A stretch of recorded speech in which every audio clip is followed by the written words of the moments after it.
तुम्ही पाहत आहात MCN न्यूज मराठी।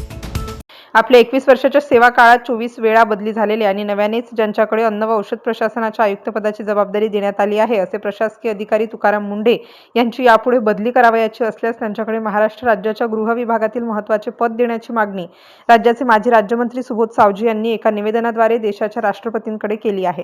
सनदी अधिकारी तुकाराम मुंढे यांच्या वारंवार बदल्या होण्यामागे हलगर्जीपणा, कामात अनियमितता, भ्रष्टाचार, वरिष्ठांचा अवमान करणे यापैकी कोणतेही कारण नसल्याचा खुलासा या निवेदनामधून करण्यात आला। अशा स्वच्छ प्रतिमेचे अधिकारी सद्यस्थितीत कुठेही आढळत नाही, त्यामुळे त्यांच्या कामाचा सन्मान होणे अपेक्षित आहे। अशा अधिकाऱ्यांची राज्याच्या गृह विभागात बदली झाल्यास बऱ्याच अनधिकृत घटनांना कायमचा पायबंद बसणार असल्याची शक्यता सावजी यांनी दिलेल्या निवेदनातून केली आहे।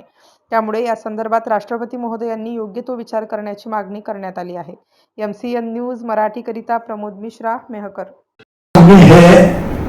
विनंती पत्र भारताच्या राष्ट्रपती माननीय महामहिम श्रीमती द्रौपदी मुर्मू यांना दिले। याचा विषय असा आहे, महाराष्ट्र राज्यामध्ये कार्यरत असलेले श्री तुकाराम मुंढे आयुक्त अन्न व औषध प्रशासन अधिकारी यांना आपण राष्ट्रपती सन्मान द्यावा।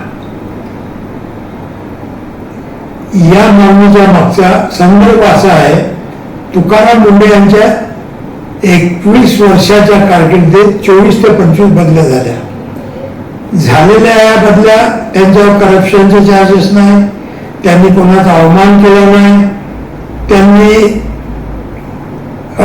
अवेळ येणे हे केलं नाही किंवा ज्यांच्यामुळे त्यांच्यावर बोट ठेवलं जाईल असं काही केलं नाही।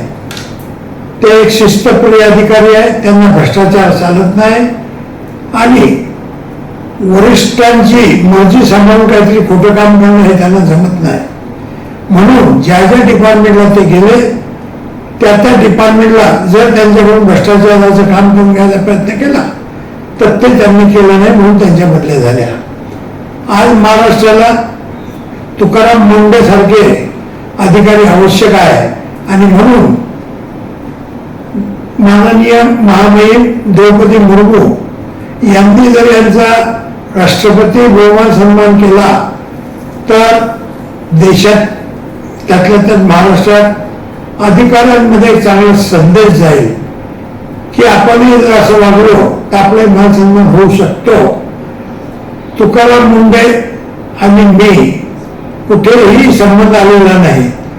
मी माझ्या गत काळामध्ये 3 वेळेला आमदार, 1 वेळेला राज्यमंत्री होतो, परंतु तुकाराम मुंढेची माझी कुठे ओळख नाही, ते माझे नातेवाईक नाही, ते माझ्या जातीपातीचे नाही, परंतु एक श्रेष्ठप्रिय मनुष्य आणि ज्यांच्यामुळे कारभाराला एक दिशा मिळते। आज ज्या डिपार्टमेंटमध्ये ते आहे त्या डिपार्टमेंटमध्ये करप्शन मध्ये अधिकारी पकडले गेले, त्या डिपार्टमेंटचे मंत्री यांच्या अश्लील व्हिडिओ पूर्ण महाराष्ट्रानं पाहिल्या। अशा कारभारात मुंढेंनी 15 दिवसामध्ये एक मोठं आव्हानात्मक काम स्वीकारलं आणि चांगलं काम करून दाखवत आहे। तुकाराम मुंढेंनी जे काम केलं त्यामुळे निश्चितच रोगराई कमी होईल आणि लोकांना शारीरिक चांगलं स्वास्थ्य मिळेल। तरी आपण माझी मागणी मान्य करावी हीच विनंती।